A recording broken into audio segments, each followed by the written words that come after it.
Cô gái này trở về phòng thì bất ngờ phát hiện một người đàn ông bê bết máu đang nằm dưới sàn nhà, bên ngoài người của Cục An ninh Quốc gia đang ráo riết lục soát truy tìm ai đó. Rốt cuộc chàng trai này có thân phận gì, liệu anh ta có thoát khỏi sự truy lùng từ phía cảnh sát? Chúng ta hãy cùng vào phim để tìm hiểu nhé. Nữ chính của chúng ta Eun Jong Jo, một cô gái lương thiện, hoạt bát, là sinh viên của trường nữ sinh Hosu, một ngôi trường có quy định rất nghiêm ngặt, vì vậy mà khi đi chơi về muộn cô đã phải bất chấp nguy hiểm trèo tường để kịp giờ điểm danh. Cô cố gắng bám chắc vào tường, đôi chân run rẩy di chuyển từng bước, chỉ cần sơ sẩy một chút là có thể rơi xuống bất cứ lúc nào. Bên trong cô hiệu trưởng đang tiến hành kiểm tra từng phòng một, lật từng cái chăn, kiểm tra từng gầm giường để đảm bảo một con kiến cũng không thể thoát. Mọi người trong phòng Jong Jo lúc này vô cùng căng thẳng và lo lắng cho cô, bởi vì trong trường có quy định nếu vắng mặt trong giờ điểm danh sẽ lập tức bị đuổi khỏi trường. Khi Jong Jo vừa trèo đến cửa sổ phòng mình thì cô giám thị cũng đã vào tới cửa. Bun-oh đã hét ầm lên nói rằng mình vừa thấy một con chuột lớn khiến cả ký túc xá nháo nhào như cái chợ. Nhân cơ hội đó, các bạn trong phòng nhanh chóng kéo cô vào phòng, giúp cô mặc đồ ngủ. Bọn họ cứ thế chót lọt qua mắt được giám thị.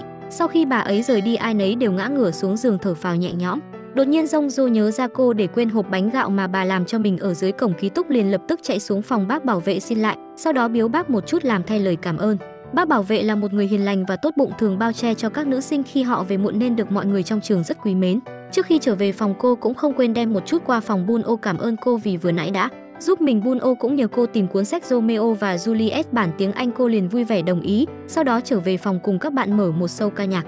4 con người, 4 tính cách khác nhau nhưng họ lúc nào cũng vui vẻ cùng nhau trải qua những ngày tháng sinh viên đẹp nhất cuộc đời. Sáng hôm sau, Jong Jo mang cuốn sách Romeo và Juliet mình tìm được đến cho Bun-oh. Cô ấy đang ngồi trực điện thoại công cộng của trường.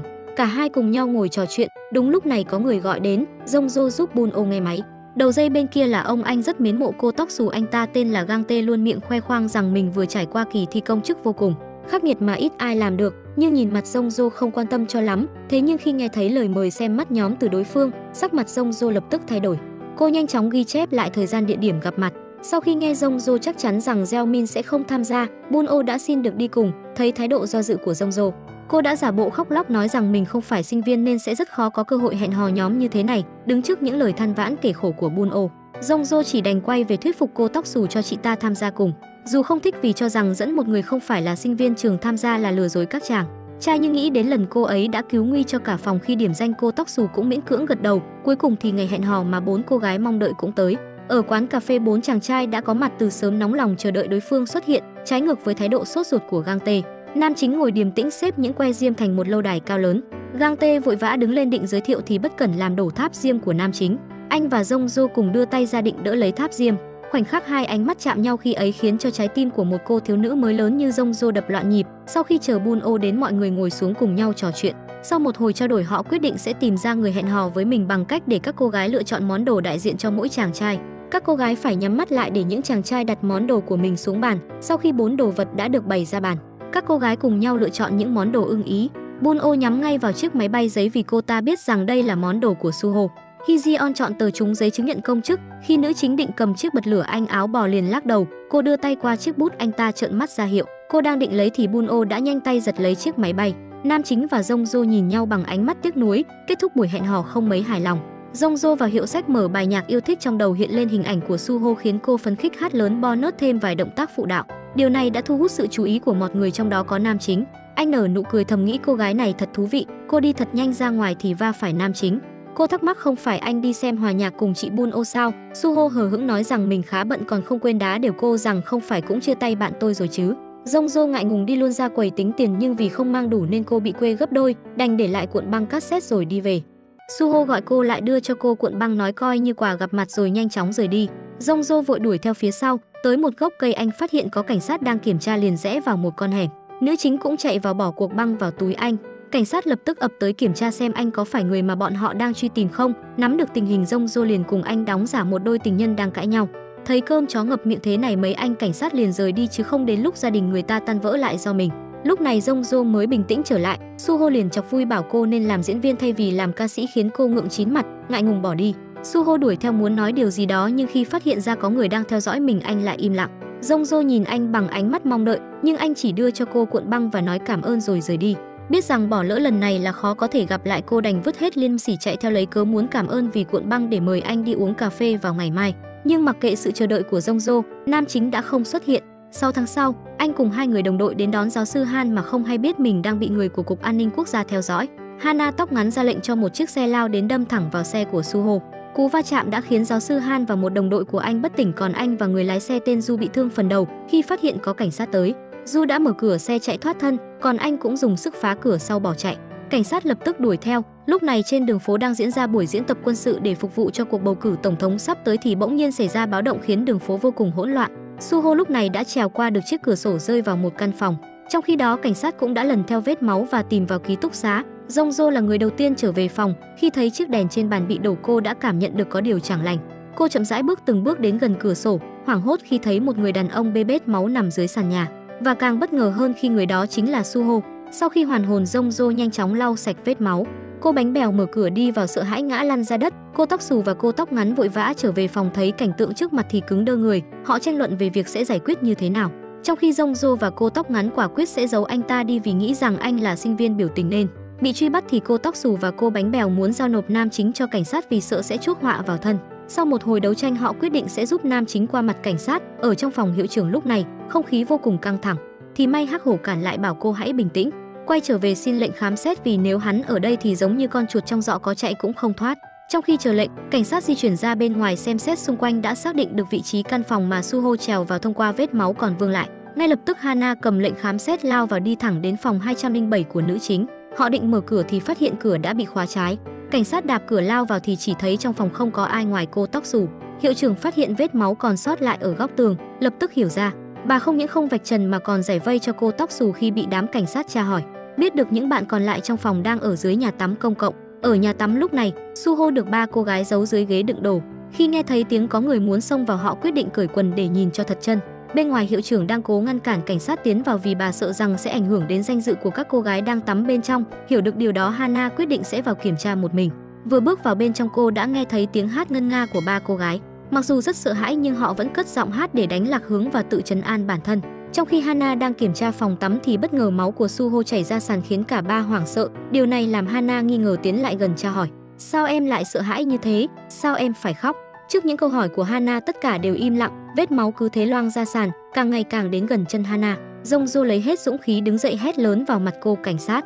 Cô tự nhiên lao vào, còn cầm theo súng. "Đương nhiên chúng tôi phải sợ rồi." Hana lúc này mới nhớ ra tay mình đang cầm súng.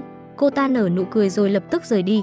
Suho trong ghế hộp lúc bấy giờ mới thở phào nhẹ nhõm. Họ giấu Suho vào trong tủ. Sau đó cô bánh bèo và cô tóc ngắn quay trở về trước, còn nữ chính ở lại lau dọn sàn nhà. "Tôi muốn trả ơn anh vì đã mua cho tôi cuộn băng." Nói rồi cô đóng cửa lại và trở về phòng. Bên trong tòa nhà chính phủ, các chính trị gia đang hát vang bài ca chiến thắng. Bộ trưởng Bộ Quốc phòng Chan Su nhận được điện thoại thông báo rằng hai gián điệp của Triều Tiên đã chạy thoát, chỉ bắt được tên tài xế và giáo sư Han. Sau đó ông ta thông báo cho thư ký đảng cầm quyền Nam Tê. Bọn họ đang bắt tay nhau thực hiện kế hoạch Phượng Hoàng bằng cách chi tiền cho Triều Tiên để đưa giáo sư Han, người lãnh đạo đảng đối lập, sang Hàn Quốc chụp vài bức ảnh rồi đưa cho cánh báo chí, nói rằng phía bên kia dùng tiền để chạy đua chức tổng thống. Nhưng giờ đây kế hoạch đã thất bại, khiến cho khả năng thắng cử của Nam Tê bị đe dọa. Ông ta tức giận đi tới phòng làm việc của bác sĩ Kang chút bầu tâm sự. Cô ta khuyên ông ta đừng nên suy nghĩ nhiều, hãy cứ đến Bắc Kinh tham gia cuộc họp. Tại một căn phòng tối, cảnh sát đang tra hỏi đồng đội của Suho.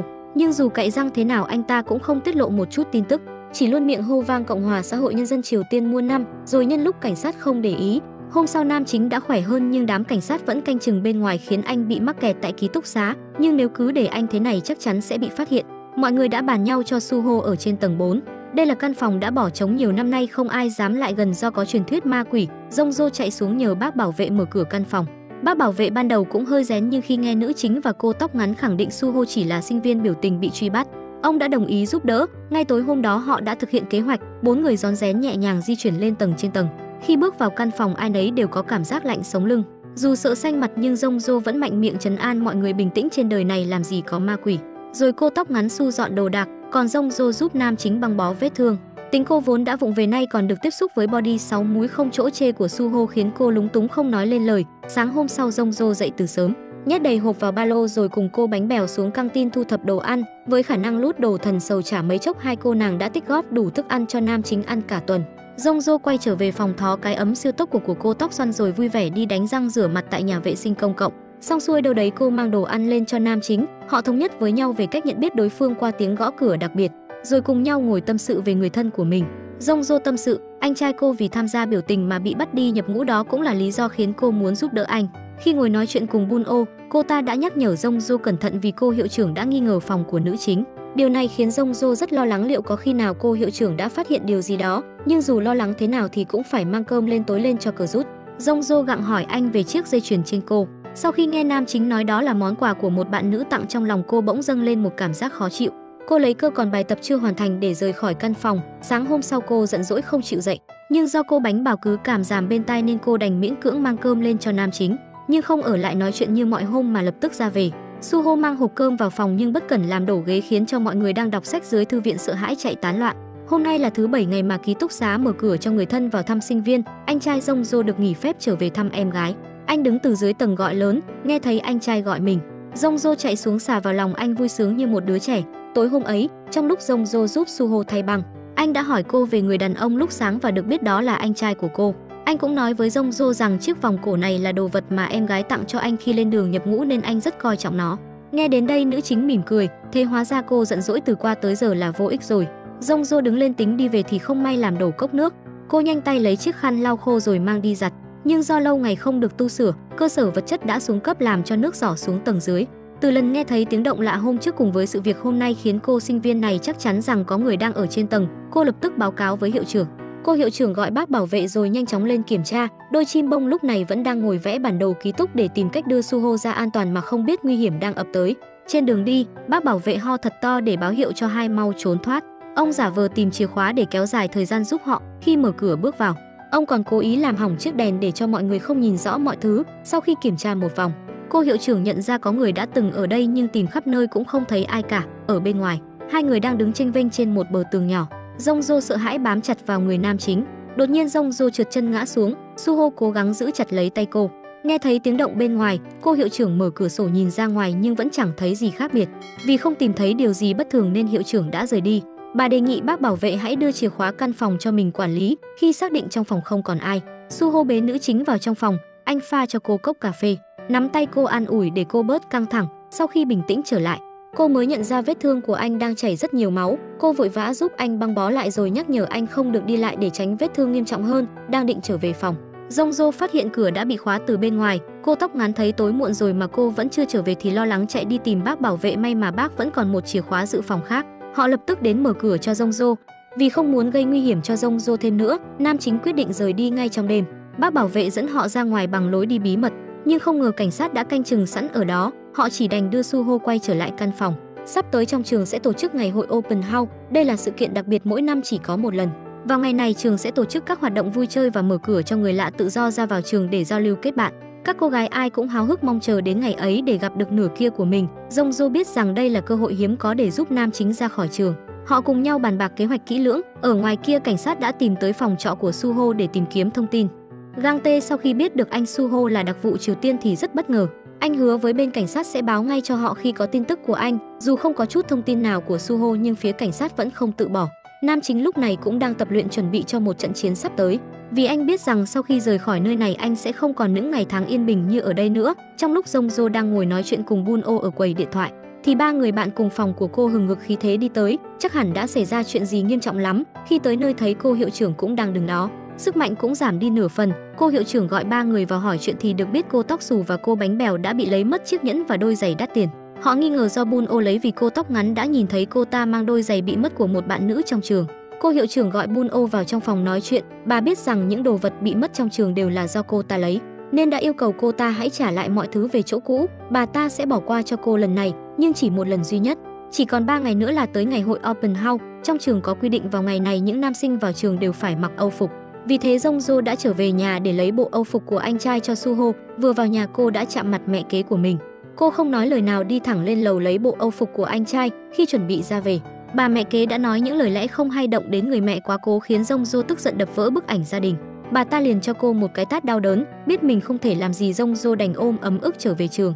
Cuối cùng thì ngày hội mà mọi người mong chờ cũng đã tới. Hôm nay Jongjo mặc một bộ váy màu hồng phấn xinh đẹp, một tiểu thư đài các. Suho trong bộ âu phục bước ra cùng cô đi xuống.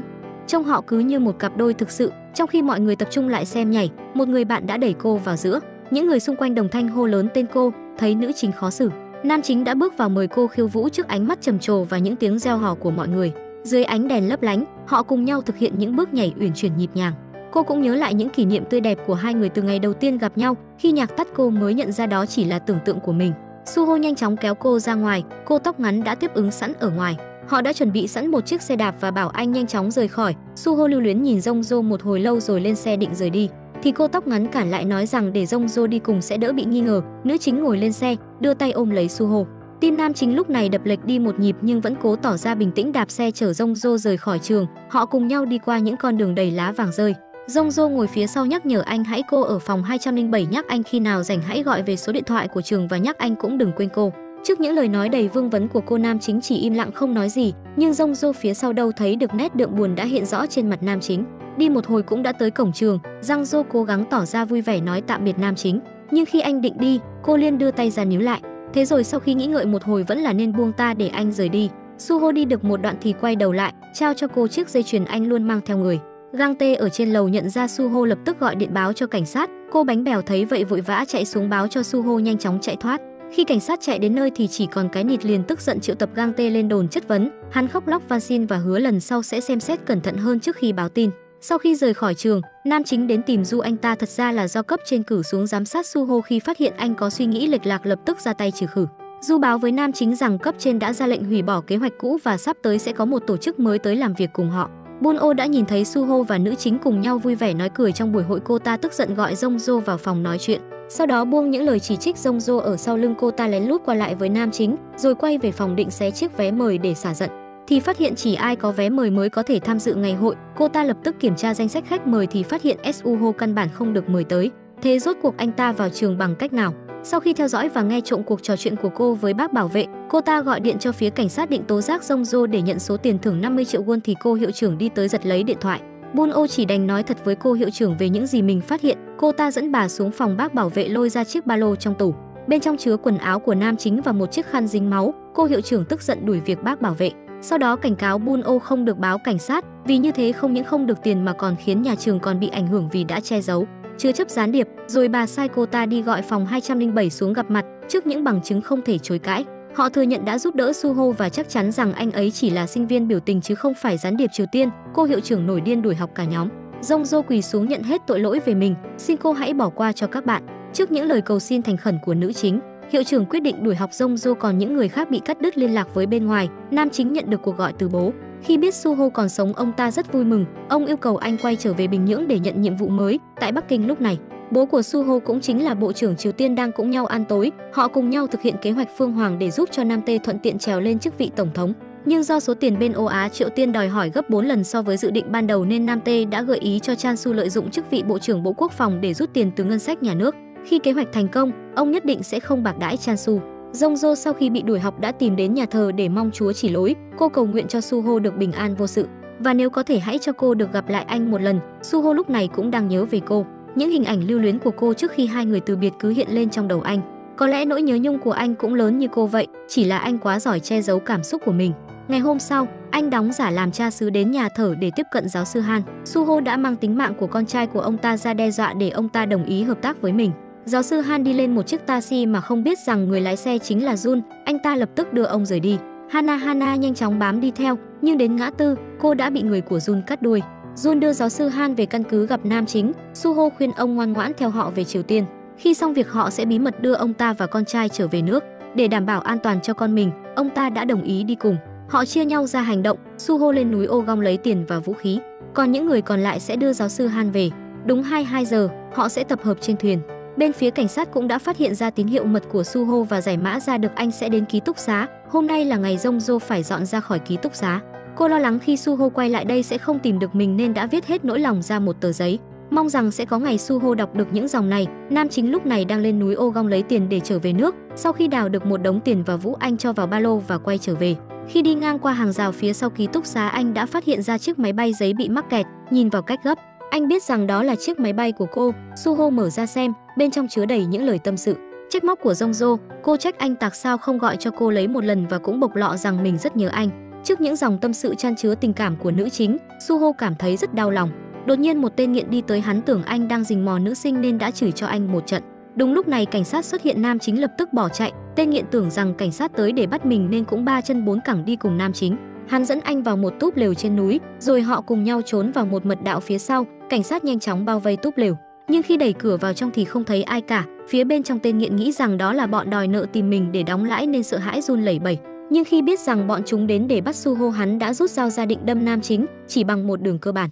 Lúc này một người đàn ông từ trong mật đạo đi ra, anh trói cả hai người vào cửa. Nhưng cảnh sát đã xông vào sảnh của ký túc, trường học lại được một phen náo loạn. Hắc hổ đi xuống tầng hầm thì bất ngờ bị nam chính tập kích từ phía sau, hai người lao vào ẩu đả. Sau khi hạ gục được Hắc hổ, Suho chạy lên sảnh thì phát hiện cửa chính đã bị bao vây. Cùng lúc đó Jongjo từ trên tầng chạy xuống, Suho quay đi né tránh ánh mắt kinh ngạc của cô, đứng trước tình cảnh ngàn cân treo sợi tóc.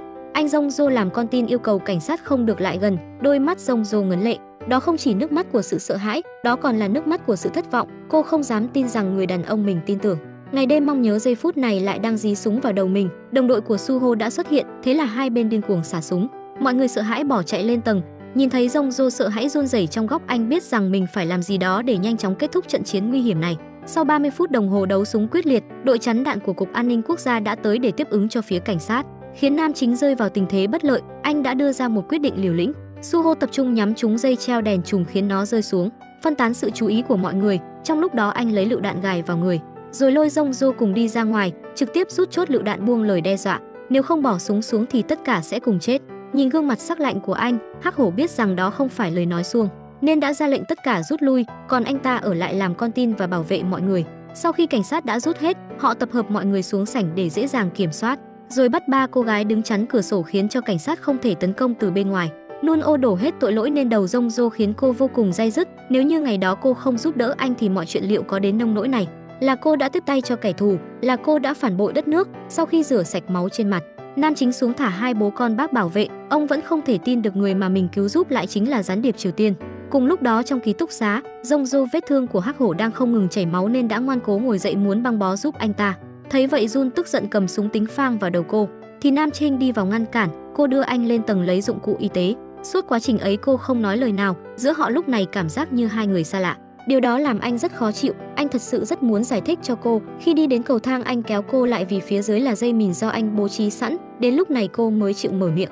Cô hỏi anh thật sự là gián điệp sao? Thì ra bấy lâu nay cô đã chứa chấp một gián điệp à? Trước những thắc mắc của cô, anh chỉ nhẹ nhàng nhắc nhở rằng cô đừng nên tò mò nhiều nếu không sẽ phải chết. Jongjo đi xuống xử lý vết thương cho Hắc hổ.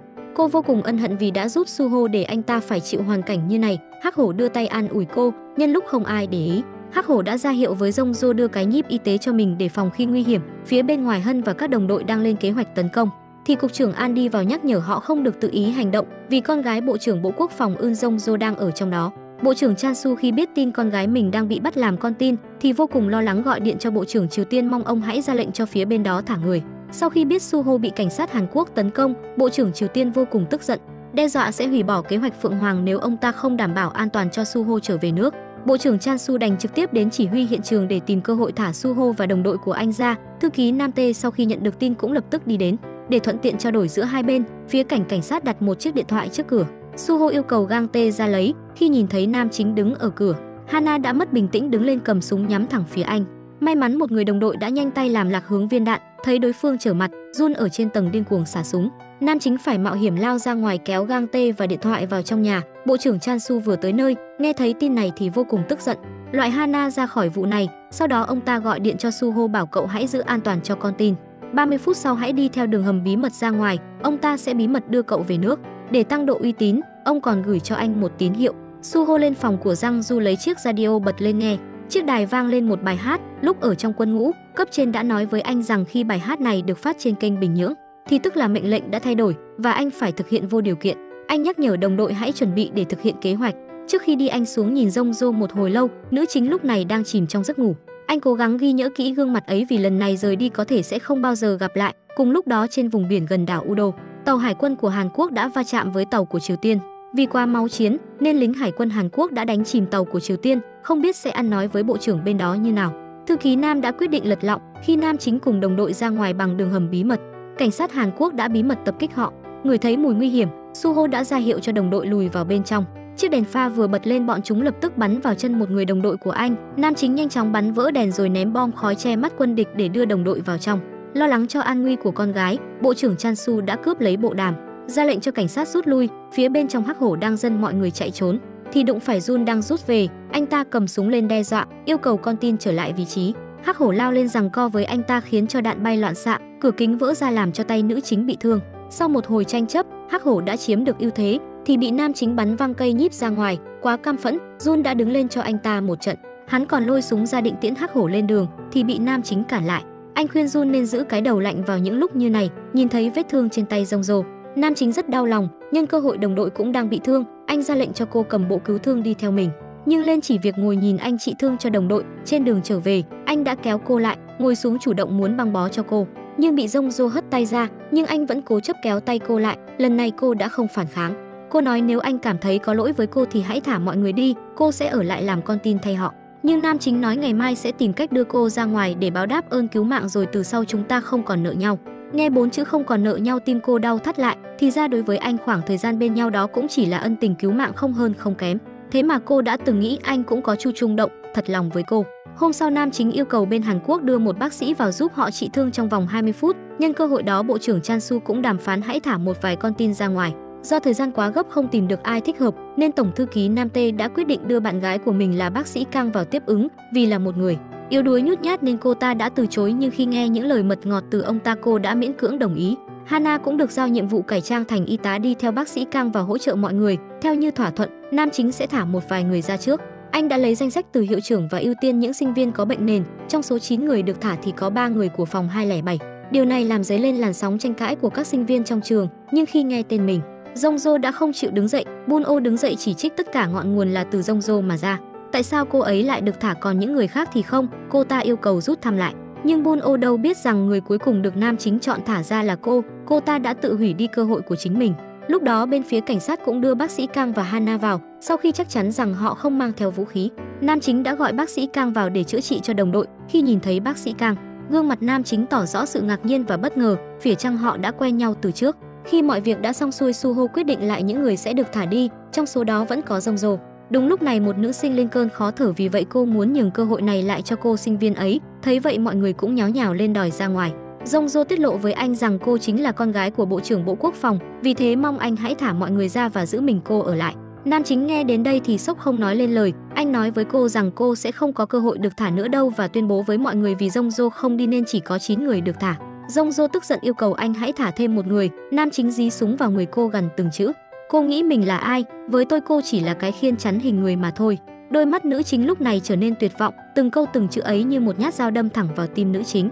Cô cố gắng nhìn anh thái kỹ, tại sao vẫn là gương mặt ấy, vẫn là con người ấy mà có thể khác nhau đến vậy. Nam chính ra lệnh cho Du đưa Jongjo đứng chắn cửa sổ. Do hoài nghi những lời nói của Jongjo nên nam chính đã tìm gặp hiệu trưởng và được biết đó là sự thật.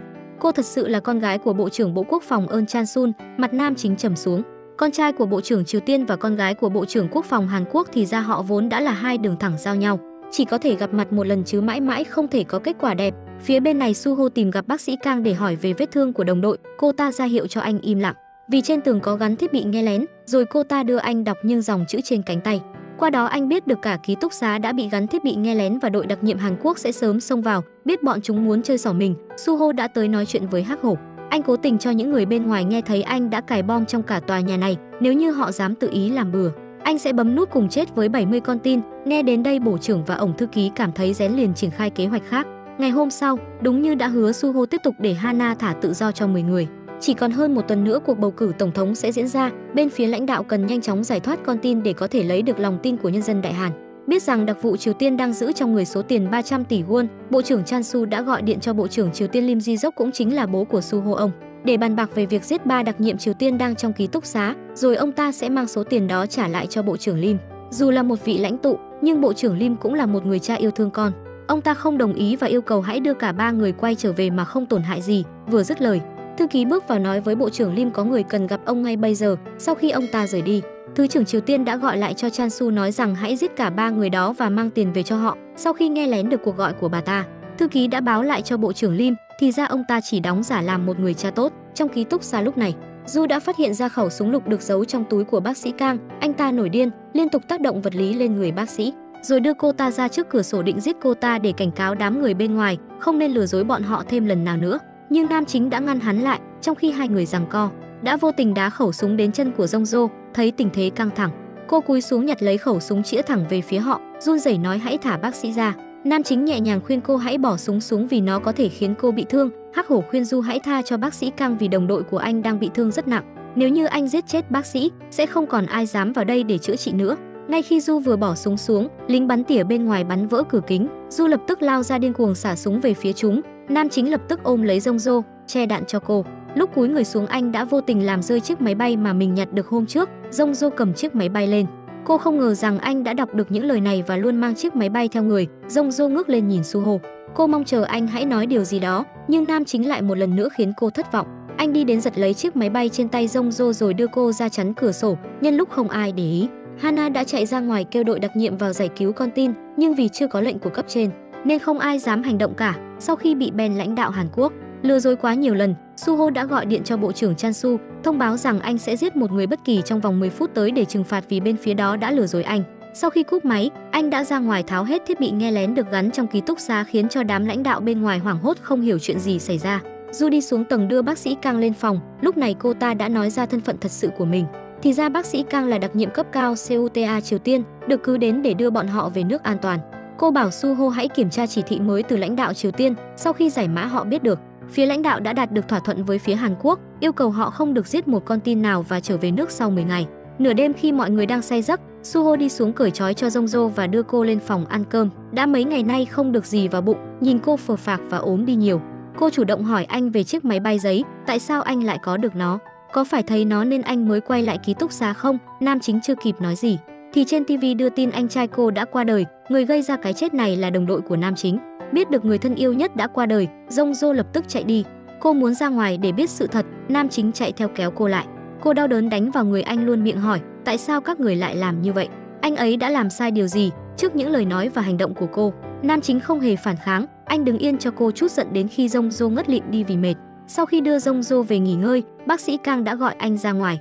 Cô ta nhắc nhở anh đừng để chuyện tình cảm cá nhân làm ảnh hưởng đến đại cuộc và phải tin tưởng tuyệt đối vào đất nước. Jongjo mơ thấy ác mộng nên đã tỉnh lại.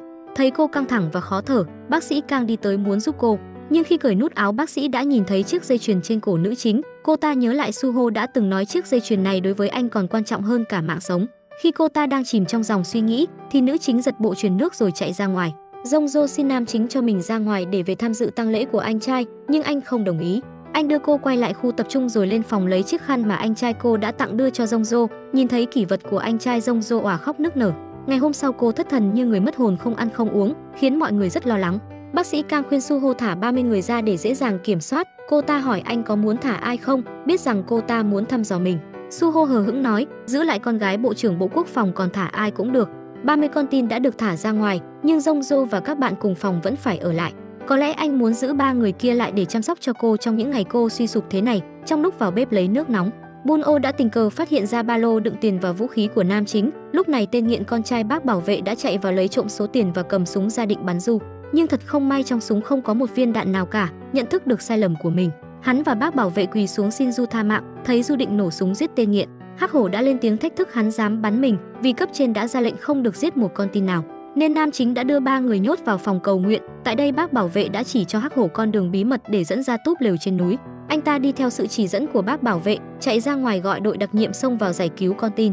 Nhưng khi nhận được lệnh của Nam Tê, bọn chúng đã nổ súng để ép anh quay trở lại. Hắc Hổ đi quay lại tầng hầm thì phát hiện ra phòng nghe lén của hiệu trưởng đã bố trí để kiểm soát sinh viên. Anh ta tình cờ nghe được cuộc trò chuyện hôm trước của bác sĩ Kang với Suho. Anh ta cũng biết được lãnh đạo hai nước đang cùng nhau thực hiện kế hoạch Phượng Hoàng để giúp Nam Tê đắc cử tổng thống.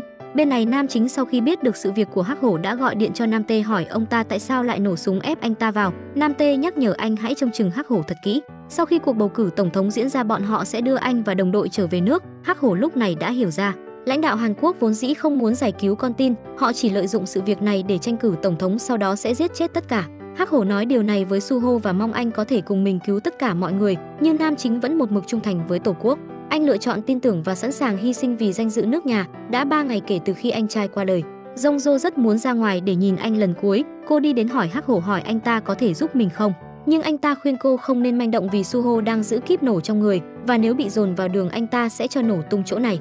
Khi thấy Jun dẫn Jongjo đi vệ sinh, nam chính đã bảo anh ta quay trở lại canh chừng con tin và giao Jongjo cho mình. Anh đưa cô vào phòng băng bó lại vết thương. Khi chỉ có 2 người với nhau, cô lại hỏi anh về chiếc máy bay giấy. Suho nói rằng mình đã nhặt được nó ở sau ký túc xá. Anh cũng bày tỏ với cô rằng mình không muốn làm hại ai cả. Sau vài ngày nữa mọi người sẽ được thả và mọi chuyện sẽ kết thúc. Thật ra Suho rất muốn thả cô đi ngay bây giờ nhưng anh không thể làm thế. Khi anh quay lưng định rời đi, Jongjo đứng dậy ôm lấy anh từ phía sau. Nam chính cũng quay lại ôm cô thật chặt. Nhân cơ hội đó, Jongjo đã lấy chiếc kíp nổ từ trên người Suho và chất vấn anh tại sao nói không muốn làm tổn thương ai mà lại đặt bom trong ký túc xá. Anh giải thích rằng mình làm vậy là để tự vệ. Bên ngoài có hàng trăm cảnh sát, thân là một người đội trưởng anh phải làm vậy để bảo vệ bản thân và cấp dưới của mình. Nhưng giờ phút này đây, cô không nghe lọt tai được câu nào nữa. Jongjo cầm theo chiếc kíp nổ chạy ra ngoài, nam chính nhanh chóng đuổi theo. Sau một hồi giằng co anh đã lấy được nó, anh xin cô hãy tin mình nốt lần này. Những ngày qua nhìn cô đau khổ, suy sụp tinh thần trong lòng anh cảm thấy rất khó chịu, nhưng chẳng thể làm gì cho cô ngoài việc đứng nhìn. Mọi hành động của hai người đã bị bác sĩ Kang bên ngoài nhìn thấy, vẻ mặt cô ta rất khó hiểu, không biết đang suy nghĩ điều gì. Sau khi biết được hiệu trưởng nghe lén cả ký túc xá mà vẫn không báo cáo việc Jongjo che giấu gián điệp, Hắc Hổ đã hỏi thẳng bà ta có phải gián điệp Triều Tiên hay không. Khi nghe câu hỏi của Hắc Hổ, bà ta đã hất cốc nước vào mặt anh và cảnh cáo anh nên ngậm miệng lại, đừng có nói năng hàm hồ. Lúc này nam chính đi đến đưa Hắc Hổ lên phòng, anh đấm vào mặt hắn vì đã tiết lộ chuyện kíp nổ cho nữ chính, nhưng Hắc Hổ giải thích rằng hắn làm vậy chỉ vì muốn ngăn cản Jongjo bỏ trốn. Hắc Hổ một lần nữa khuyên anh hãy hợp tác với hắn ta vì hắn chắc chắn rằng chính phủ Triều Tiên lúc này cũng đã bỏ rơi họ. Dù lần trước nam chính nói rằng vẫn tin tưởng đất nước lãnh đạo của mình, nhưng qua những việc đã xảy ra trong lòng anh đã sớm nảy sinh nghi ngờ. Chỉ là anh không muốn tin rằng cha của anh lại có thể vì quyền lực mà sẵn sàng hy sinh con trai mình. Nam chính nói với Hắc Hổ, ngày mai khi Hana vận chuyển quân lương vào, anh hãy bảo cô ta tìm ra bằng chứng chứng minh những gì anh nói là sự thật. Sau khi thấy Suho bất cẩn để nữ chính lấy được kíp nổ, bác sĩ Kang đã yêu cầu anh giao lại kíp nổ cho cô và nhắc nhở anh hãy lấy lại tinh thần cách mạng, nếu không cô ta sẽ giết anh. Ngày hôm sau, Hana đã đưa quân lương và một số vật dụng vào theo yêu cầu của phía nam chính. Hana rất bất ngờ khi biết được Hắc Hổ và Suho đã trở thành một đội. Hắc Hổ nói cho cô về những gì mình suy đoán và bảo cô hãy tìm bằng chứng chứng minh rằng lãnh đạo Hàn Quốc đã lên kế hoạch giết toàn bộ con tin, rồi mang nó vào đây trong lần vận chuyển quân lương tiếp theo. Sau khi xong xuôi mọi việc, Hana đưa 30 con tin được tiếp theo ra ngoài. Trong một lần đi vệ sinh, Bun-o đã phát hiện ra bộ đàm được giấu trong thùng rác. Sau khi ra ngoài, Hana bí mật gắn thiết bị nghe lén vào bàn làm việc của Nam Tê. Cô đã nghe được đoạn hội thoại của Nam Tê và Bộ trưởng Chan-su. Nam Tê nói rằng sẽ giết tất cả con tin để có thể thuận lợi đắc cử. Nhưng Bộ trưởng Chan-su lại không muốn điều đó, cánh báo chí sẽ không bỏ qua chuyện này. Nhưng mọi chuyện suôn sẻ không được bao lâu. Tên cấp dưới của Nam Tê đã phát hiện ra thiết bị nghe lén. Ông ta cho rằng người lắp thiết bị này là tên giao hàng nên đã lập tức đi tìm. Thật ra tên giao hàng này là một phóng viên cùng phe với Hana. Anh ta đã theo dõi và phát hiện tất cả những con tin đã được thả đều bị người của Nam Tê đưa vào một bệnh viện chờ ngày thủ tiêu. Tên giao hàng tìm gặp Hana nói cho cô biết về những bằng chứng mà hắn đã tìm thu thập được. Đúng lúc này nam chính yêu cầu Hắc Hổ liên lạc với Hana để hỏi cô ta đã tìm được gì chưa. Trong lúc cả hai đang định nói cho Hắc Hổ thì người của Nam Tê đã đến. Hana đã kịp thời giấu đoạn ghi âm cô thu được vào gấm ghế trên xe trước khi cả hai bị đưa đi. Phía bên trong ký túc xá, mọi người cùng nhau lên một kế hoạch để chạy thoát. Nhân lúc đám điệp viên không để ý, hiệu trưởng đã đưa cho Jongjo chìa khóa căn phòng bí mật của bà ấy. Sáng hôm sau, các sinh viên lấy lý do mấy ngày liên tiếp không được vệ sinh cá nhân, khiến bọn họ cảm thấy rất khó chịu, mong nam chính có thể cho họ đi rửa mặt. Trong lúc được thả về phòng lấy đồ dùng cá nhân, nữ chính đã lấy chiếc đồng hồ điện tử cài hẹn giờ rồi vứt xuống tầng hầm. Khi nghe thấy tiếng động lạ, Du liền thận trọng đi xuống dưới hầm xem xét. Nhân lúc không ai kiểm soát, Jongjo chạy lên phòng hiệu trưởng mở căn phòng bí mật và trốn vào trong đó. Khi phát hiện đó chỉ là chiếc đồng hồ điện tử, Du biết mình đã trúng kế. Hắn liền áp giải toàn bộ sinh viên quay trở lại sảnh và báo với Suho rằng nữ chính đã bỏ trốn. Lập tức anh và Du chia nhau đi tìm. Hiệu trưởng dẫn theo các nữ sinh đến phòng cầu nguyện rồi thoát ra ngoài bằng lối đi bí mật. Hắc Hổ tìm đến bác sĩ Kang nói với cô ta rằng Jongjo đang ở trên tầng 4 chờ cô để cùng ra ngoài. Anh ta dẫn cô lên trên tầng. Sau khi cô ta đi vào phòng, anh liền khóa cửa từ bên ngoài. Đến lúc này cô ta mới phát giác thì ra thân phận của mình đã bị bại lộ. Chờ khi Hắc Hổ đi khỏi, bác sĩ Kang đập vỡ kính mở cửa đi ra ngoài. Anh bước vào phòng hiệu trưởng.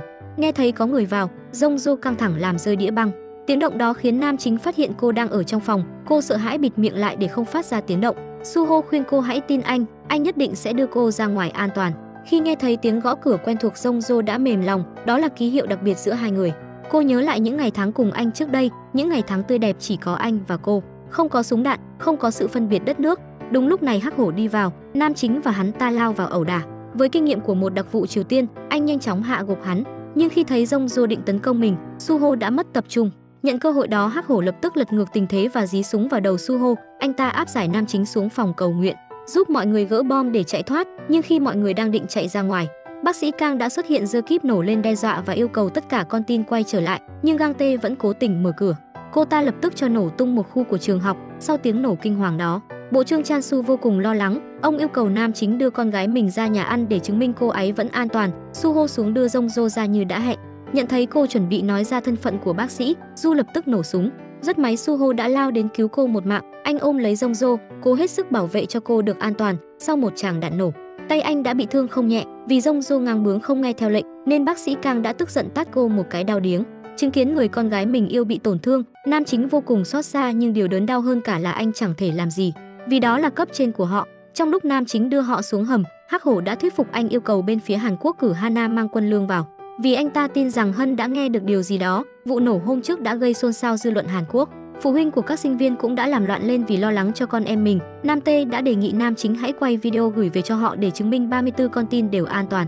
Nhân cơ hội đó, Suho liền yêu cầu lãnh đạo Hàn Quốc để Hana đưa máy quay vào. Bác sĩ Kang ra lệnh cho Du để ý đến Suho vì cô ta biết rằng anh đang có những suy nghĩ chống lại đảng. Du cũng tiết lộ cho cô ta biết rằng mình được thứ trưởng giao cho một nhiệm vụ đặc biệt là để ý đến đội trưởng Lim Suho. Khi thấy anh ta có những suy nghĩ lệch lạc, lập tức giết không tha. Tới lúc này bác sĩ Kang mới suy nghĩ những lời nói của Suho trước đó. Họ ngay từ đầu đã nghi ngờ và sẵn sàng giết chết một người đã cống hiến hết mình cho đất nước. Vậy liệu họ có bỏ qua số tiền 300 tỷ won để cứu những đặc nhiệm của mình? Bên phía Triều Tiên lúc này, thứ trưởng đã biết được thân phận của bác sĩ Kang bị bại lộ. Bà ta khuyên bộ trưởng nên quyết định giết hết mọi người và lấy số tiền khổng lồ kia. Điều đó vừa giúp họ củng cố tài chính, vừa giúp ông ta củng cố quyền lực khi con trai mình hy sinh vì đất nước. Nhưng bộ trưởng vẫn ra vẻ là một người cha thương con. Ông ta không đồng ý vì làm sao có thể hạnh phúc khi vinh quang được đánh đổi bằng tính mạng con trai mình. Thấy sự quyết liệt của bộ trưởng, thứ trưởng chỉ đành ra lệnh sẽ giết tất cả con tin sau khi bầu cử bên Hàn Quốc kết thúc. Để bảo mật thân phận của bác sĩ Kang, vì hiệu trưởng đã bị nhốt nên bác sĩ Kang đã dùng tiền mua chuộc Bun-o, giúp họ quản lý sinh viên trong ký túc xá và hứa sau khi xong việc sẽ giết hết con tin để chuyện cô thông đồng với gián điệp Triều Tiên không bị bại lộ. Bun-o biết rằng sau khi xong việc bọn họ sẽ giết hết con tin bao gồm cả mình, nên đã bí mật dùng bộ đàm lượm được ở nhà vệ sinh hôm trước để liên lạc với cảnh sát bên ngoài. Phía bên này, Hana sau khi được thả ra thì lập tức chạy đến lấy chứng cứ mà cô giấu trên xe hôm trước đưa đến cho Suho. Sau khi nghe xong đoạn ghi âm, nam chính chắc chắn rằng những điều mình suy đoán là đúng, nhưng anh vẫn cố chấp cho rằng bố mình bị mất quyền lãnh đạo. Anh chạy đến phòng liên lạc, dùng bộ đàm liên hệ với đồng đội ở bên ngoài và biết được bố anh vẫn là người toàn quyền quyết định mọi chuyện. Lúc này nam chính mới tin rằng bố mình đã bỏ rơi con trai để đổi lấy số tiền 300 tỷ won. Anh nhớ lại chuyện khi xưa, thì ra anh chỉ là một đứa trẻ được ông nhận nuôi. Khi em gái bị ốm nặng cần được chữa trị, anh đã cầu xin ông ta cứu sống em gái mình và hứa sẽ dùng cả tính mạng để báo đáp ông ta. Dù biết rằng ngay từ đầu ông ta nhận nuôi anh chỉ vì mục đích chính trị, nhưng khi biết người mà mình gọi là bố suốt mười mấy năm lại không ngần ngại hy sinh mình để đổi lấy quyền lực, anh thật sự rất đau đớn. Bọn họ hết lòng vì đảng, sẵn sàng hy khi tổ quốc cần, nhưng đổi lại được gì? Sau khi hiểu rõ mọi chuyện, Suho đi xuống hầm thả Hắc Hổ cùng Jong Jo và hiệu trưởng ra.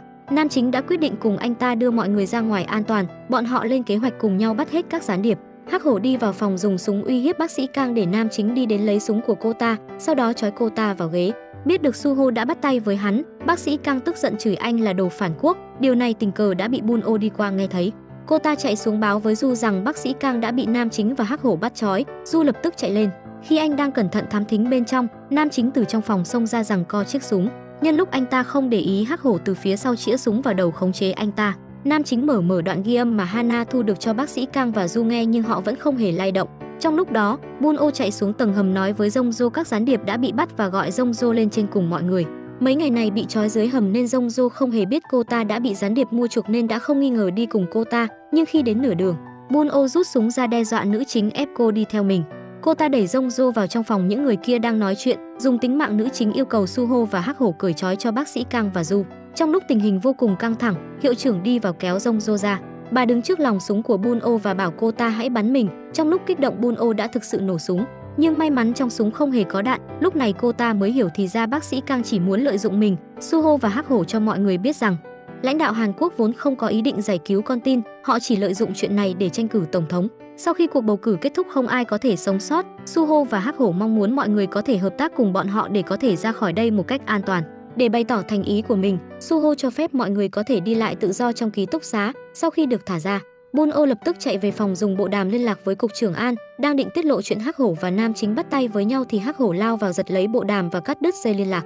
Anh ta khuyên Bun-o nên ngoan ngoãn nghe theo lời họ vì dù cố có cung cấp thông tin cho họ thì họ cũng không tha cho cô đâu. Ngày hôm sau, Hana đem máy quay và đồ ăn vào bên trong như yêu cầu của nam chính. Họ cùng nhau bàn bạc xem có cách nào để lật tẩy kế hoạch của đám người Nam Tê. Hana đưa ra một chủ ý là sao chép lại đoạn ghi âm rồi phát tán cho cánh báo chí và đài truyền hình. Theo kế hoạch, Suho đi đến lấy băng để sao thành nhiều bản. Anh tình cờ thấy được băng cassette mà mình đã mua cho Jongjo, bên trong ấy ghi lại những lời tỏ tình của cô với anh. Tôi tự hỏi cảm giác thế nào khi yêu từ cái nhìn đầu tiên, nhưng khoảnh khắc nhìn thấy anh ấy tôi đã ngay cảm nhận được, bàn tay của chúng tôi dù chỉ lướt qua một khoảnh khắc, nhưng trái tim của tôi đã bắt đầu đập. Liệu đây có phải là mối tình đầu? Từng câu nói của nữ chính đều chan chứa tình cảm dành cho Suho. Cô đã hạnh phúc thế nào khi gặp được anh, và cứ ngỡ rằng đó là may mắn của cuộc đời mình. Nhưng số phận thường thích trêu đùa con người như thế, chỉ vì mang hai quốc tịch mà họ không thể đến với nhau. Bác sĩ Kang lúc này đang bị trói ở hành lang, cô ngồi nhớ lại chuyện quá khứ. Khi bị trượt chân rơi xuống vách núi lúc đang thực hiện nhiệm vụ, nam chính đã cứu mạng cô, họ cùng nhau vượt qua bão tuyết. Lúc từ biệt, bác sĩ Kang đã hứa nếu có cơ hội gặp lại, cô ta nhất định sẽ trả ơn cứu mạng của anh. Ngày hôm sau, nam chính và Hắc Hổ đưa bác sĩ Kang và Du xuống tầng hầm. Trước những lời nói của Hắc Hổ, bác sĩ Kang đã đề nghị ta lấy cho mình cốc cà phê. Biết được cô ta đã có những thay đổi trong suy nghĩ, Hắc Hổ đưa cô trở lại phòng. Thấy một đặc vụ cấp cao cũng đã có dấu hiệu phản bội đảng, chỉ còn lại mình một phe. Anh ta đã cho nam chính biết cấp trên ngay từ đầu đã nhìn ra Suho có thể phản bội tổ quốc bất cứ lúc nào. Vì vậy họ đã giao cho Du nhiệm vụ giám sát Suho và có thể giết nếu anh có tư tưởng lệch lạc. Anh ta còn nhấn mạnh với nam chính rằng ngay từ đầu anh đã là người bị tổ quốc vứt bỏ. Nghe được những lời này, Suho vô cùng đau khổ bỏ đi lên tầng. Jongjo sau khi nghe xong biết được số phận éo le của nam chính, cô rất đồng cảm với anh. Jongjo đi lên phòng lấy hộp đồ rồi chạy lên tầng tìm nam chính. Họ cùng nhau vào trong căn phòng quen thuộc, nữ chính bỏ đồ trong hộp ra pha cà phê cho anh. Cô nói rằng đây là loại cà phê mà mẹ cô thích nhất. Bà còn nói sau khi uống xong cốc cà phê bản thân sẽ quên đi một chuyện buồn trong quá khứ. Anh mỉm cười trước những suy nghĩ ngờ nghịch của cô, nhưng cũng uống một ngụm và nói anh muốn quên đi chuyện đã dí súng vào đầu Jongjo. Tuy chuyện đó làm cô tổn thương và rất thất vọng, nhưng sau những chuyện xảy ra mấy ngày qua, Jongjo cũng hiểu rằng anh bất đắc dĩ mới phải làm như thế. Cô đưa cốc cà phê lên uống một ngụm và nói tôi cũng muốn quên đi chuyện đó. Câu nói ấy như một lời thừa nhận rằng cô đã tha thứ cho những hành động của anh. Nam chính lại tiếp tục uống thêm ngụm nữa. Anh nói muốn cô quên đi khoảnh khắc này, rồi sau đó đặt lên môi Jongjo một nụ hôn. Biết rằng tư tưởng của bác sĩ Kang đang dao động, nam chính đã đến nói chuyện thuyết phục cô. Anh cởi trói cho cô ta, trong khi Suho vào trong pha cho mình một cốc trà. Bác sĩ Kang đã nhẹ nhàng lấy chiếc bút trên bàn, tiến lại gần tấn công anh từ phía sau. Nam chính đã nhanh chóng tóm được chiếc bút, nhưng anh không hề tấn công lại bác sĩ, mà chỉ hỏi cô có phải bố anh đã ra lệnh cho cô loại bỏ mình, rồi đưa cho cô chiếc bút để cô quyết định. Lúc này bác sĩ Kang mới biết bộ trưởng Lim là bố của Suho. Cô tỏ ra thương cảm trước hoàn cảnh của anh và cũng một phần mất lòng tin với bộ trưởng Lim Ji-dok. Vì đến con trai mình ông ta còn không thương xót, thì những đặc vụ như cô và đồng chí Du có được ông ta đảm bảo an toàn. Bên này bộ trưởng Lim nhận được một mật báo nói rằng Hắc Hổ với Suho đã thông đồng với nhau cùng giải cứu con tin. Trong khi cả bác sĩ Kang và Du đều bị bắt thì ai là người đã báo tin cho ông ta? Bên này tổng thư ký Nam Tê cũng đã nhận được tin từ bộ trưởng Lim. Ông ta vô cùng tức giận, gọi điện lên án Hắc Hổ và đay nghiến anh ta sẽ bị cả Đại Hàn Dân Quốc phỉ báng. Hana sau khi ra ngoài liền có play thành cô thỏ hồng, đột nhập vào đài truyền hình phát tán những chứng cứ mà cô thu được. Như thật kỳ lạ, ngày hôm sau vẫn không thấy truyền thông đưa tin gì. Thì ra tất cả những bằng chứng đó đã bị người của Nam Tê thu lại và mang về cho ông ta. Biết được bọn họ muốn phá hỏng chuyện tốt của mình, ông ta ra lệnh cho người đặt bom quanh trường học. Bên phía Nam Tê và Chansu cũng đã biết được Hana chính là người đã gửi những chứng cứ cho đài truyền hình. Họ ra lệnh bắt giữ cô. Khi Hana vừa lái xe đến, hai cảnh sát đã thông báo thư ký Nam Tê muốn gặp cô. Nhận thấy có điều chẳng lành, cô liền lập tức quay xe bỏ chạy. Sau khi biết rằng chuyện Hắc Hổ thông đồng cùng Suho bị lộ, hai người đã nhanh chóng truy tìm gián điệp ký túc xá. Hắc Hổ đi lục soát từng phòng và kiểm tra hồ sơ lý lịch của tất cả mọi người, thì cảm thấy bác bảo vệ và cô đầu bếp nấu ăn trong canteen rất khả nghi. Họ xuống lục soát phòng của bác bảo vệ nhưng cũng không tìm được gì đáng nghi. Lúc này Hắc Hổ bỗng nhớ lại cô đầu bếp đã từng nói với mình ai đó đã lấy trộm gà trong tủ lạnh. Họ lập tức chạy xuống kiểm tra thì phát hiện bộ đàm được giấu trong xác con gà. Họ gọi cô đầu bếp và bác bảo vệ lên để hỏi chuyện. Khi được Hắc Hổ hỏi bà có phải gián điệp Triều Tiền không, cô đầu bếp đã hoảng sợ và chui xuống gầm bàn. Bác bảo vệ chạy đến trấn tĩnh bà ta và tiết lộ với hai người họ rằng do ngày bé từng phải sống trong chiến tranh nên bà ta rất dễ kích động. Chính vì không chịu nổi điều đó, bà ta đã rời bỏ quê hương Triều Tiên để chạy sang Hàn Quốc và nấu ăn trong ký túc xá từ đó đến bây giờ. Sau khi biết được cô đầu bếp là người dân Triều Tiên, ai cũng cho rằng cô ta chính là gián điệp, thế nhưng nam chính lại không nghĩ thế. Nhưng anh lại không có thời gian điều tra chuyện đó, vì mọi người trong ký túc xá lúc này đang rơi vào tình thế rất bất lợi. Đội đặc nhiệm Hàn Quốc đã được điều động tới, rất có thể họ sẽ xông vào giải cứu Jongjo, sau đó cho nổ cả khu này. Khi biết chuyện đó, nữ chính đã yêu cầu được gặp bố mình. Suho liên lạc với bộ trưởng Chansu, hẹn ông 22 giờ tối nay tại túp lều sau núi và yêu cầu ông ta chỉ đi một mình. Tối hôm ấy, bộ trưởng Chan đến như đã hẹn. Khi vừa bước ra ngoài, Jongjo đã nước mắt lưng tròng hỏi bố sẽ vì thắng cử mà giết hết mọi người sao? Trước câu hỏi của con gái, ông ta đã lên tiếng phủ nhận. Nữ chính xin ông hãy cứu tất cả mọi người vì mọi chuyện là do cô, làm sao cô có thể sống tốt khi những người bạn của mình phải bỏ mạng. Trong khi Suho lơ là cảnh giác, một tên đặc nhiệm Hàn Quốc đã nổ súng bắn anh, Jong-jo liều chết chắn trước mặt để anh lùi vào trong nhà. Bộ trưởng Chan-su ra lệnh ngừng bắn thể nhưng không ai nghe ông cả, thế nên đã bị chính người của mình bắn bị thương. Suho đưa Jong-jo vào trong hầm, khi vừa thấy anh, Du đã mở miệng cà khịa, một chiến sĩ của nước Cộng hòa vĩ đại mà lại đem lòng yêu con gái Bộ Quốc phòng Hàn Quốc. Bun-oh đã đứng bên trên và nghe lén được cuộc nói chuyện của họ. Cô ta rất bất ngờ khi biết được Jong-jo chính là con gái của Bộ trưởng Quốc phòng. Lợi dụng điều này, cô ta đã nung nấu một kế hoạch để giúp bản thân bảo toàn tính mạng. Jong-jo sau khi biết được bố mình bị thương đang cấp cứu trong bệnh viện thì vô cùng đau lòng. Anh trai và mẹ đã bỏ cô đi, giờ đây cô chỉ còn lại ông là người thân duy nhất. Cô rất sợ bố cũng sẽ bỏ lại mình, dù tất cả nhân vật chính và người xem đều biết Nam Tae đã cố ý mưu sát Bộ trưởng Chan-su. Thế nhưng truyền thông lại đưa tin gián điệp Triều Tiên đã tấn công Bộ trưởng Quốc phòng trong khi ông ta đi đàm phán giải cứu con tin. Hiệu trưởng dự Nam Tae sẽ lấy cớ đó để lao vào giết hết tất cả mọi người, sau đó sẽ đổi tội cho gián điệp Triều Tiên giết con tin. Đúng như dự đoán, tối hôm đó đội đặc nhiệm đã tấn công vào ký túc xá. Chúng vứt khí độc vào trong tòa nhà khiến mọi người rất hoảng sợ. Trong lúc nguy cấp, bác sĩ Kang đã đưa ra một kế sách. Khi Nam Tae xông vào, Suho đã dùng bác sĩ Kang làm con tin uy hiếp Nam Tae. Cô ta ra bộ sợ hãi, khóc lóc cầu xin Nam Tae hãy rút lui để cứu mình. Từ xưa đến nay anh hùng khó qua ải mỹ nhân, nhưng một tên khốn như Nam Tae cũng thế, hắn đã yêu bác sĩ Kang say đắm. Dù rất tham vọng chức tổng thống, nhưng vì tính mạng của nhân tình hắn ta chỉ đành ra lệnh rút lui hủy bỏ kế hoạch. Dù đã thoát được lần này, nhưng Nam Tae có thể tấn công vào bất cứ lúc nào. Họ cùng nhau ngồi lại bàn bạc kế hoạch ứng phó. Bác sĩ Kang đề nghị thả cô ta ra ngoài để lấy đi số tiền của Nam Tae định dùng giao dịch với Triều Tiên. Nhưng Hắc Hổ lại không tin tưởng cô ta, anh ta lo sau khi cô ta ra ngoài, cùng với hiện tại Bộ trưởng Chan-su đang trong bệnh viện, Nam Tae sẽ chẳng còn vướng bận điều gì mà cho nổ cả khu này.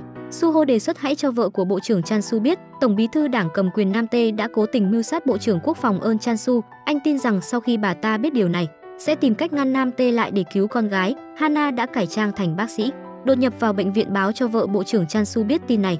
Dù chẳng yêu thương gì Jong-jo nhưng vì lo lắng cho chỗ đứng của chồng mình, bà ta đã lập tức đến khu hiện trường, đe dọa Nam Tae không nên làm bừa nếu không bà ta sẽ tiết lộ lý do Bộ trưởng Chan-su bị thương với phía chính phủ. Trước khi rời khỏi ký túc xá, bác sĩ Kang bày tỏ với nam chính, cô ta mong muốn sau khi cô ta thành công mang tiền quay lại, họ có thể cùng nhau trốn sang một đất nước khác. Nhưng nam chính nói rằng anh phải quay về để em gái anh được sống tiếp. Hắc Hổ gọi điện cho Hana, tiết lộ cho cô chuyện bác sĩ Kang là gián điệp Triều Tiên và bảo cô hãy để ý đến mọi nhất cử nhất động của cô ta. Sau khi thấy cô ta lấy được tiền, lập tức cướp số tiền đó quay lại đây cứu các con tin và giết Suho cùng đồng đội của anh. Suho đứng ngoài đã nghe thấy hết cuộc trò chuyện của hai người, anh lao đến cho Hắc Hổ một cú đấm, rồi hỏi anh ta rằng có phải tất cả bọn chim bé chúng mày đều là một lũ đâm sau lưng. Mấy phút trước anh nhận được lệnh của cấp trên yêu cầu hãy ôm bom tự sát cùng các con tin, nếu không em gái anh sẽ bị hành hình. Bây giờ đây anh lại phát hiện người mình tín nhiệm muốn trừ khử mình, niềm tin của nam chính lúc này hoàn toàn sụp đổ. Anh đi xuống phòng cầu nguyện thì gặp Jong-jo cũng đang ở đó để cầu nguyện cho bố mình. Họ cùng nhau nói chuyện về tương lai, cùng nhau tưởng tượng nếu họ chỉ là những con người bình thường sống trong một thế giới không có chiến tranh, không có rào cản, thì sẽ hạnh phúc như nào. Nhưng tiếc rằng đó chỉ là giấc mơ không thể xảy ra. Suho hứa với nữ chính nhất định sẽ bảo vệ cô và mọi người được an toàn. Jong-jo nhìn anh một hồi rồi hỏi, vậy ai sẽ bảo vệ anh? Trước câu hỏi của nữ chính, anh chỉ mỉm cười. Đúng vậy, từ nhỏ anh phải nhận Bộ trưởng Lim làm bố để bảo vệ em gái, lớn lên anh trở thành đặc nhiệm để phục vụ đất nước, bảo vệ nhân dân Triều Tiên. Giờ đây anh đang cố gắng hết sức để bảo vệ người mình yêu và những người dân vô tội, anh chưa một lần được người khác bảo vệ. Anh xuống thuyết phục Du, vì biết cấp trên của hắn là thứ trưởng Choi, người luôn đối đầu với bố của anh. Sau một thời gian nói chuyện, Du đã đồng ý, hắn ta gửi thông báo cho thứ trưởng về việc bác sĩ Kang đi lấy tiền mà Nam Tae định đưa cho họ. Sau khi nhận được tin, bà ta lập tức chất vấn Bộ trưởng Lim và ra lệnh cho Du giết chết Suho ngay lập tức. Trong bệnh viện, Bộ trưởng Chan-su đã cho gọi Hana. Ông ta tin tưởng cô vì cô đã báo tin cho vợ mình. Trước đó ông ta đã nghi ngờ Hana thông đồng với Suho vì thấy cô nhiều lần ra vào ký túc xá, nhưng cũng không trách phạt. Bộ trưởng Chan-su nhờ cô dùng bộ đàm để nói chuyện với Suho, nói rằng mình sẽ chuẩn bị một chiếc xe cho anh cùng đồng đội rời đi rồi đưa tất cả con tin ra ngoài. Sau đó cho bom nổ, để mọi người nghĩ rằng anh cũng các đồng đội đã ôm bom tự sát. Như vậy người nhà của bọn họ ở Triều Tiên sẽ không gặp nguy hiểm, nhưng Jong-jo vẫn không yên tâm. Cô nói chuyện với bố mình và nói mình sẽ lên xe cùng Suho cho đến khi thấy anh rời khỏi an toàn. Nhưng khi vừa cúp máy, vợ bộ trưởng nhắc nhở ông đây là thời điểm thăng quan tiến chức, không nên mềm lòng mà thả ra những người biết vụ bê bối bầu cử. Đồng thời lúc đó tổng thống cũng gọi cho ông tạo sức ép. Ông ta chỉ đành âm thầm đổi kế hoạch khác. Suho và Jong-jo lúc này đang buồn bã vì sắp phải chia tay.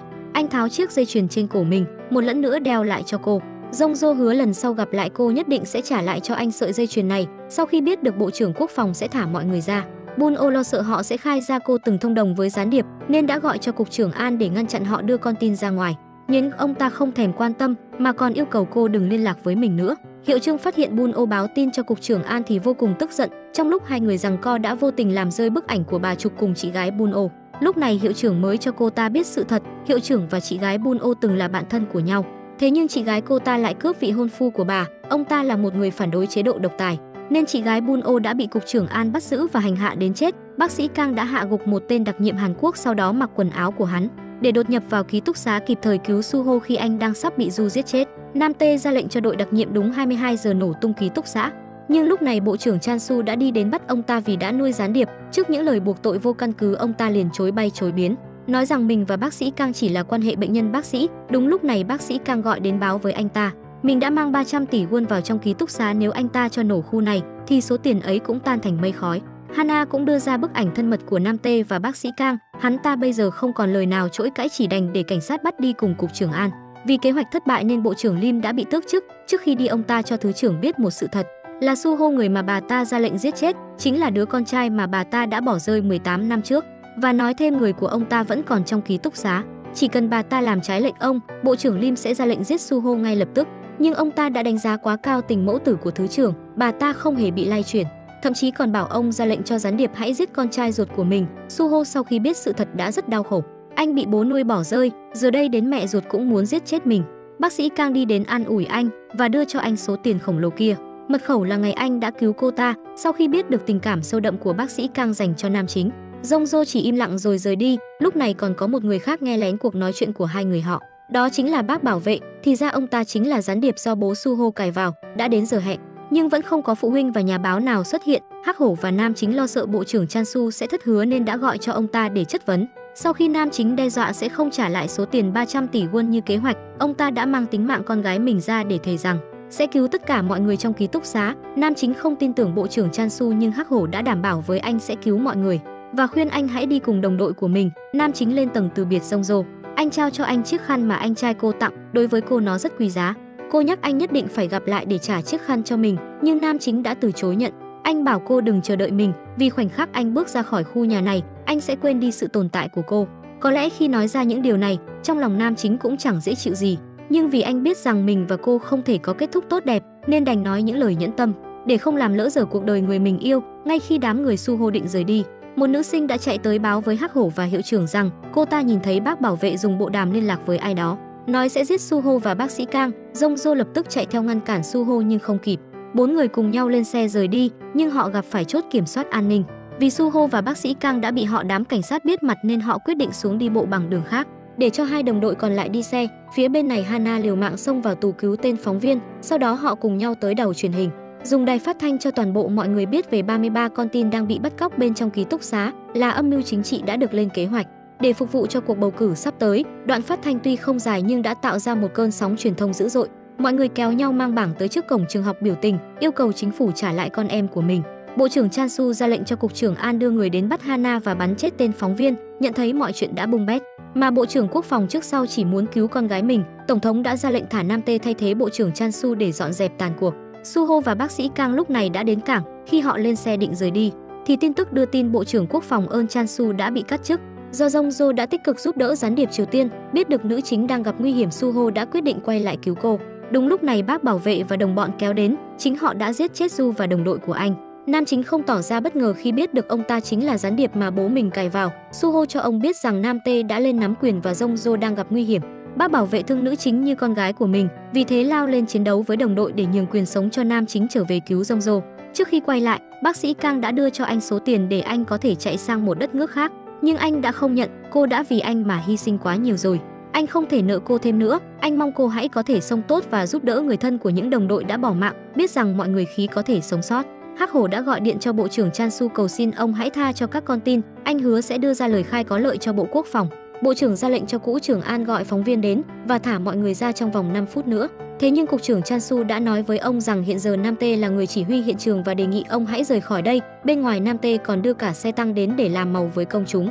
Ông ta tuyên bố mình đến đây để giải quyết bọn gián điệp dám bắt người dân vô tội làm con tin để cứu con gái mình. Bộ trưởng Chan Su đã phá hỏng kíp nổ, khiến cho Nam Tê tức điên đấm ông một phát. Vào lúc này, bộ trưởng chỉ còn biết tin tưởng vào Hana. Ông ta ra lệnh cho cáp dưới thả cô ra để tiếp ứng cho Hắc Hổ. Không phụ sự kỳ vọng, sau khi được thả, cô đã cướp một chiếc xe buýt và phi đến hiện trường. Bun-oh sau khi biết được sự tàn ác của Cục trưởng An đã quyết định hợp sức cùng mọi người. Cô ta liên lạc với Cục trưởng An và đưa thông báo giả rằng có một vài sinh viên mang theo băng rôn trèo lên sân thượng để cầu cứu. Điều này đã làm rời sự chú ý của đám người Nam Tê, đội đặc nhiệm lập tức di chuyển ra phía trước. Nhân cơ hội này, hiệu trưởng và Hắc Hổ đã chỉ huy các sinh viên trốn thoát bằng đường hầm, nhưng không may cô đầu bếp đã kích hoạt bom khiến nó phát nổ. Suho đã quay lại hạ gục những tên canh gác cửa sau để thuận lợi đưa sinh viên ra ngoài. Lúc này Hana cũng đến cùng anh đưa các nữ sinh lên xe, thế nhưng Hắc Hổ quyết định ở lại vì vẫn còn hiệu trưởng và Jongjo mắc kẹt bên trong. Đội đặc nhiệm đã nhanh chóng kéo vào, Suho cùng Hắc Hổ chiến đấu với chúng để bảo vệ mọi người. Hiện trường lúc này vô cùng hỗn loạn, mọi người cùng nhau xuống đường hầm chạy thoát, thế nhưng họ đã bị đội đặc nhiệm chặn lại. Suho đã bảo Hắc Hổ dẫn Jongjo ra ngoài để anh ở lại chiến đấu, nhưng khi vừa ra đến cửa, Jongjo đã quyết định quay lại. Tuy đã giết hết được đám người dưới tầng hầm, nhưng nam chính cũng đã bị thương nặng. Lúc này tất cả các lối ra vào đều đã bị chặn, anh và Jongjo chạy lên tầng. Biết mình không thể sống, Suho đã dùng bộ đàm liên lạc với Nam Tê và nói rằng anh đang giữ số tiền khổng lồ kia và người duy nhất biết mật khẩu chỉ có Jongjo. Anh nói vậy để hắn sẽ giữ lại tính mạng cho cô. Chẳng mấy chốc đám đặc nhiệm đã lao lên, anh dùng thân mình chắn đạn cho cô đến những giây phút cuối của cuộc đời. Anh cũng làm tất cả để bảo vệ người con gái mình yêu. Anh đưa cho cô cuộn băng cassette, nhắn nhủ cô phải sống thật tốt, rồi dương mắt nhìn Jongjo bị Nam Tê đưa đi. Sau tất cả thì tổng thư ký Nam Tê, bộ trưởng Chansu và cục trưởng An đều đã bị bắt. Tổng thống mới cũng được bầu ra, cuộc sống lại trở về với quỹ đạo vốn có của nó. Một ngày Jongjo quay lại tiệm cà phê mà họ gặp nhau lần đầu tiên, cô mở đoạn băng mà Suho đưa cho mình lên nghe. Trong đó chứa những lời thật lòng mà anh chưa một lần dám nói, từ lần đầu tiên gặp em tại quán cà phê Zemo. Khi em đưa tay đỡ lấy những que diêm cùng anh đã phải lòng em từ lúc đó. Nếu anh chỉ là một chàng trai bình thường, anh sẽ ngỏ lời hẹn hò với em từ hôm đó, rồi chúng ta sẽ thành một cặp nhỉ. Anh muốn dành thời gian cùng em đến công viên giải trí và cùng em xem phim, nhưng sao anh lại trở thành một người không nên gặp em chứ? Nhưng anh chưa từng hối hận khi gặp em, cảm ơn em đã nở một bông hoa trong lòng một người lạnh lùng như anh. Anh sẽ đi nhưng anh sẽ mãi nhớ về em, Jongjo à, anh yêu em. Bộ phim khép lại với đầy tiếc nuối, nếu họ chỉ là những con người bình thường, sinh ra trong một thế giới không có chiến tranh, không có đấu đá tranh giành quyền lực thì có lẽ kết cục đã khác. Được rồi, bộ phim đến đây là kết thúc. Các bạn bỏ ra 3 giây đăng ký kênh để ủng hộ chúng mình nha. Cảm ơn các bạn đã đón xem kênh của chúng mình. Hẹn gặp lại mọi người trong bộ phim tiếp theo. Tập hôm nay đến đây là hết mất rồi. Cảm ơn các bạn đã theo dõi. Còn giờ thì xin chào và hẹn gặp lại.